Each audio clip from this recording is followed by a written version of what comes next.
आज के हमारे ट्रेकिंग एखाने शुरू कर दिल कतटा चढ़ाई उठते होच्छे ओह थोड़ा और करके कितना ऊपर लेके आ गया मेरे भाई।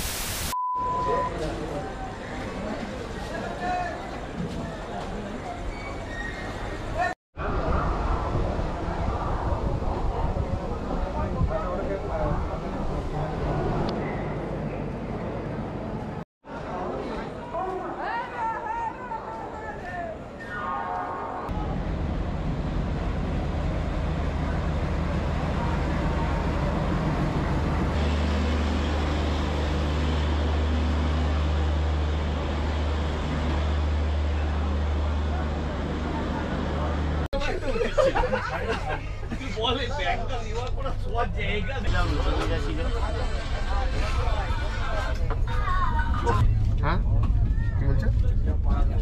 ना 45 मिनट रेट ছিল যেটা পড়ে নিয়েছি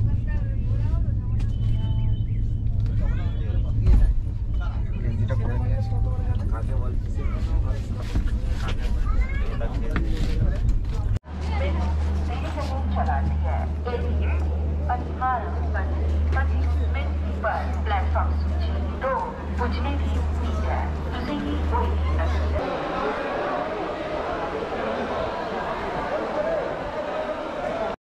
हेलो एवरीवन আমরা জম্মু ঢুকে গেছি।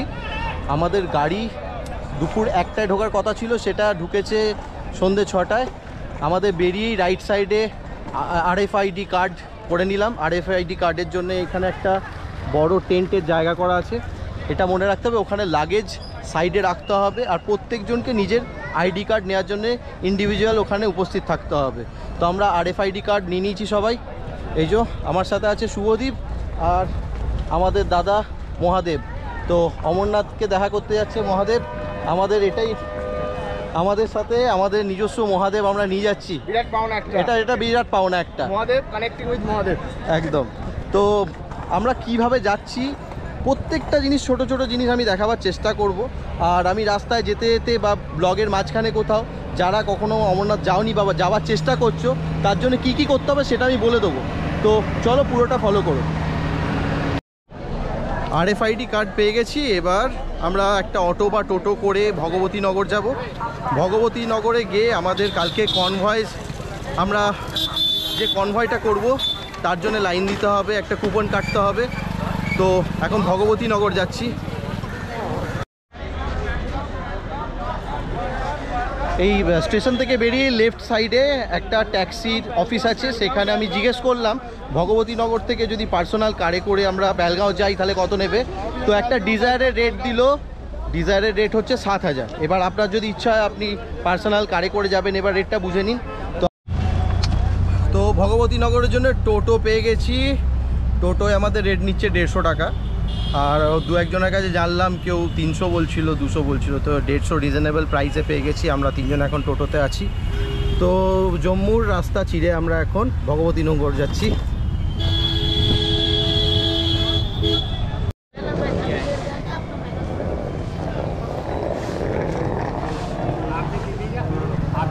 এই যে পেছনে এটা এন্ট্রি পয়েন্ট ভগবতীনগরের। এখানে চেকিং করবে, কার্ডটা চেক করবে আর আপনার পারমিটটা চেক করবে, তারপর ঢুকতে দেবে। এই আশেপাশে আপনাকে সিম নিতে হবে। আমরা এখন সিমের জন্য যাচ্ছি। সিম নিয়ে নিয়েছি, 300 টাকা নিল per day, 1.5 GB unlimited call. এবার আমরা ভগবতীনগরের যে বেস ক্যাম্প রয়েছে সেই ক্যাম্পে ঢুকে যাচ্ছি। তারপর আমরা কনভয়ের জন্য টিকিট কাটবো আর দেখবো কোথায় থাকবো। হোটেল দু একটা দেখলাম, দেখবো আগে রাতে আমাদের কটায় বেরোতে হবে সেটা দেখে তারপর ডিসিশন নেবো।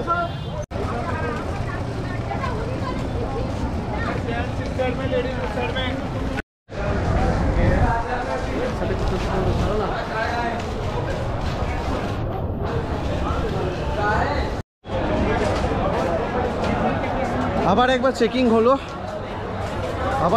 হলো, এবার আবার যাচ্ছি। কনভয় টিকিট কোত্থেকে দেবে এখনো জানি না, অনেক বেজে গেছে, 9:36।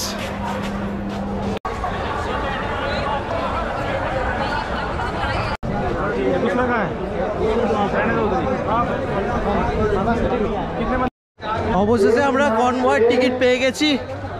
এই যে এসি ডিলাক্স সব টিকিট শেষ। আমরা ঘড়িতে